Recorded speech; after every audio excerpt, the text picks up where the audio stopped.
Hero to some, hated by others. It's called doing your job. Well, I'm pissed the soda tax failed. Lindsay was behind that.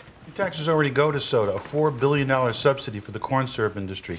Every year, that's why soda's so cheap. Tax on sugar water will help pay for the cost of diabetes and heart disease. Okay, sugar water isn't the only cause for obesity.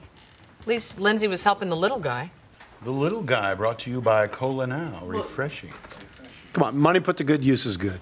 If Cola Now really cared about poor kids, they wouldn't go plastering their logo all over the place. Well, maybe Lindsay knew deep down she was doing the devil's work, so she started using drugs.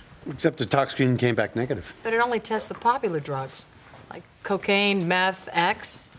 PCP isn't on the standard screen anymore. So, people are jumping off bridges thinking they can fly. Maybe she thought she could breathe underwater. We prove it was an accident. Case closed, we go home. But it wasn't an accident. What? Lindsay Elding was poisoned. By who, the Smurfs? Warner found mushrooms in Lindsay's guts, ran the DNA, and ID'd 4 species from South America.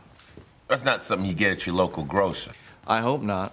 These contain high doses of muscarine, a toxin which makes you hot, sweaty, and sexually aroused. I'm hot. I'm wet. Explains why Lindsay took her clothes off. Or threw herself at a jerk like Whit Worley. Yeah. And why she would jump in the fountain, but how come she drowned? Muscarine toxicity often leads to respiratory failure. Lindsay took her final weak breaths underwater, but she would have died anyway. Oh, God, what a rough way to go.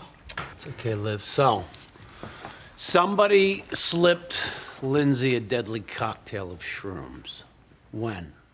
They were in her jejunum. Dial back the digestive clock, and that puts you right around dinner time. Okay. Her calendar says she was at a fundraiser at a place called Wishing Time. They were giving out free jungle gems.